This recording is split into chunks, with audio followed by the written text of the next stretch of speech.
people's lives, all people's lives. Tackling climate crisis, as the previous speaker spoke to. Strengthening global people's lives, all people's lives. Tackling climate crisis, as the previous speaker spoke to. Strengthening, find within ourselves the will to turn back the tide of climate devastation, the devastation. Tide of climate devastation, the devastation. Tide of climate devastation, the devastation. Tide of climate devastation, the devastation. And unlock a explicitly allow our sanctions, explicitly allow our sanctions, explicitly allow our sanctions, explicitly allow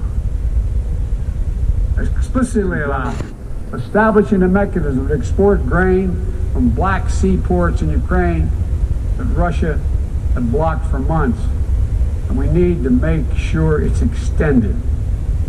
Secretary General, establishing a mechanism to export grain from Black Sea ports in Ukraine that Russia had blocked for months. But said there is a possibility that the U.S. government down the line might opt to block the export of agricultural products if China's hoarding gets out of control.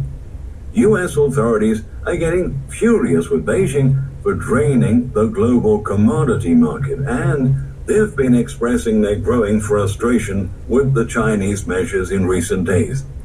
We would like to see China act like the great power that it is and provide more grain to the poor people around the world, said James O'Brien, head of the U.S. State Department's Office of Sanctions Coordinations, noting that China has been a very active buyer of grain, and it is stockpiling grain at a time when hundreds of millions of people are entering the catastrophic phase of food insecurity, facing acute shortages for months on end. Banning food exports or hoarding grain while so many people are suffering.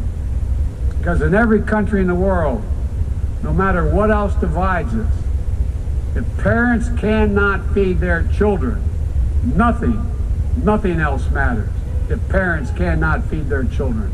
That's why the United States is the world's largest supporter of the World Food Program, with more than 40% of global food insecurity. Eliminating global food insecurity, that more than 100 nation member states have already supported. That's why the United States has championed a global minimum tax unshared. That's why the United States has championed a global minimum tax. This is championed a global minimum tax. That's why the United States has championed a global minimum tax. Major corporations pay their fair share everywhere. Corporations pay their fair share everywhere. Major corporations pay their fair share everywhere. It's also been the idea behind the Indo-Pacific Economic Framework, behind the Indo-Pacific Economic Framework, behind the Indo-Pacific Economic Framework, behind the Indo-Pacific Economic Framework, behind the Indo-Pacific Economic Framework.